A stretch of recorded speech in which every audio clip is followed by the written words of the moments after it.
All right, news just coming in. We are now learning that NIA is likely to charge sheet India's most wanted, that is Masood Azhar, over a conspiracy of trying to disrupt the Prime Minister's visit. So this is a Republic super exclusive that we are getting to you here on Republic TV. What we're given to understand is that this is with regards to a Jaish plot to target the Prime Minister Modi's visit in April.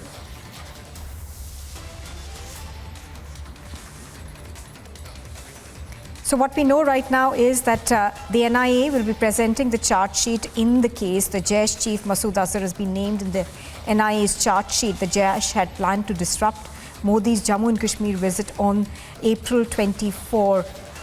So what we are given to understand is that the NIA, of course, filing its charge sheet. Do remember that Masood Azhar is the #1 wanted in India.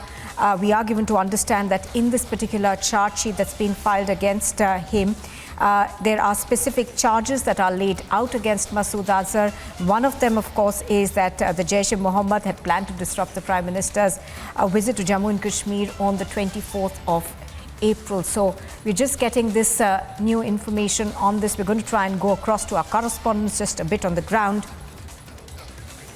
I think we've got Shavan with us on this. Shavan, good morning. Tell us more.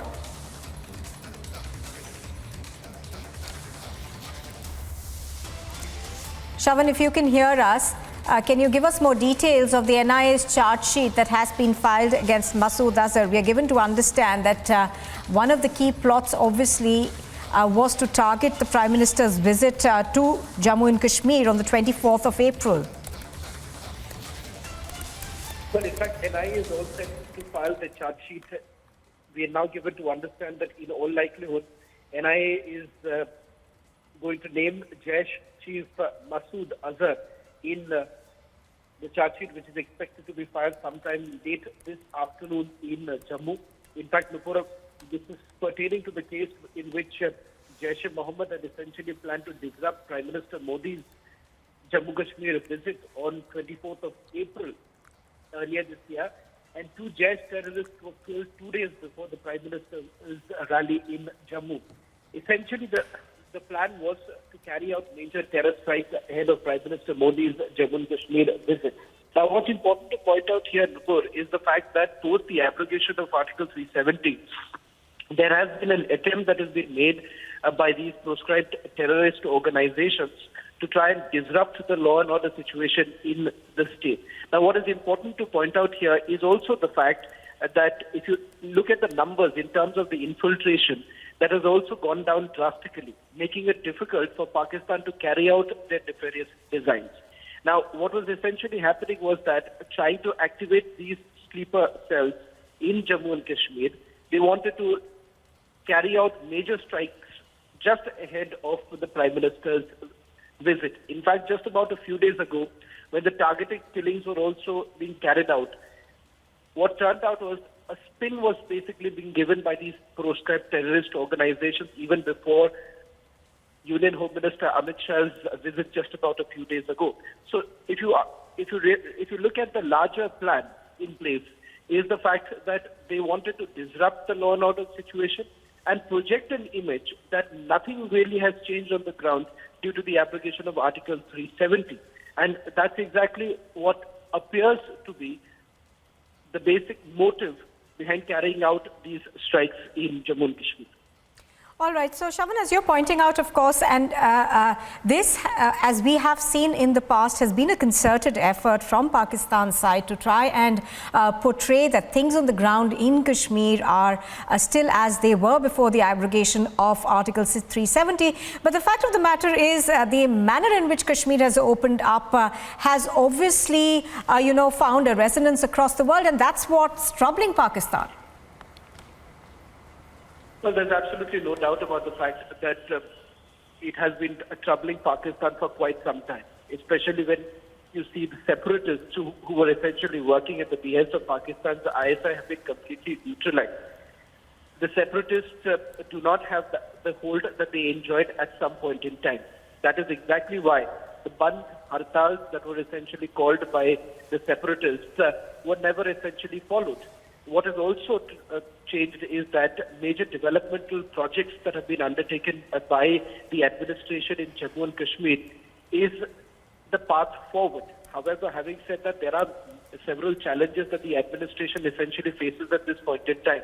Targeted killings being one of the major cause of concern at this point in time. But having said that, the administration has ensured that the benefits of abrogation of Article 370 reaches the common man.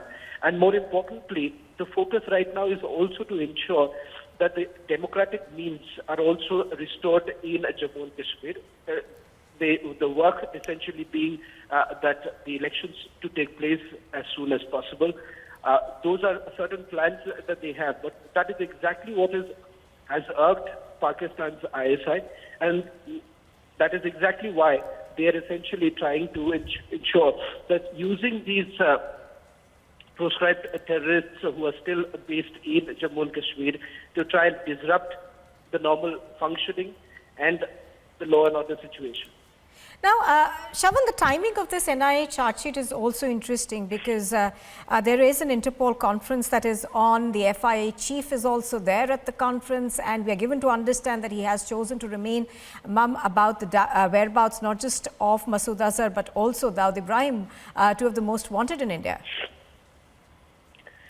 Well, in fact, Nupur, a lot would be expected from Pakistan, but there are certain limitations of the Interpol General Assembly. However, having said that, bilaterals are expected to take place. Whether at all India is going to have a bilateral with Pakistan or not, that is not clear at this point in time.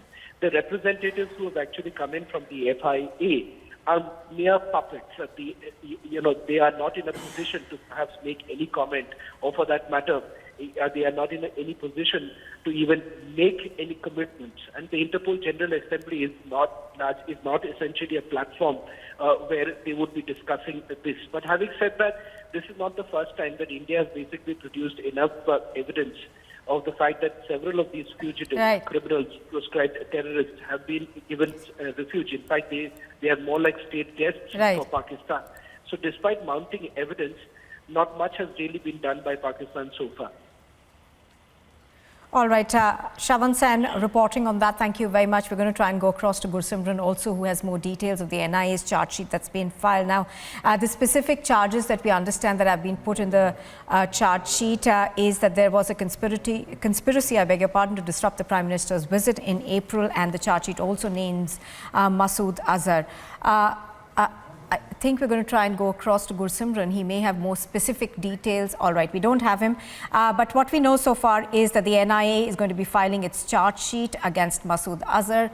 And in that particular charge sheet, the specifics are over the conspiracy to disrupt the Prime Minister's visit in April. Now, in the past, there have been several targeted strikes that we've seen in the valley, particularly targeting soft, vulnerable targets like the terror attacks that we saw in the past 3 or 4 days in Jammu and Kashmir. These are seen largely by India as an attempt to disregard and to try and throw up in the wind a process of normalization that we've seen in the Kashmir Valley since the abrogation of Article 370. This particular charge sheet, of course, has just been likely to be filed by the NIA. It does name Masood Azhar once again. And it goes on to say that there is a conspiracy, perhaps a plot to target the Prime Minister and his visit in April. I think we are trying to get more comments on this from our reporters on the ground and get more details and specifics about this in just a bit. But do remember that Masood Azhar, of course, has been named in the past also by India as someone who is behind terror attacks. So we are now getting you a Republic TV super exclusive news break. The NIA is likely to charge sheet India's most wanted Masood Azhar over the charge of conspiracy to disrupt the Prime Minister's visit.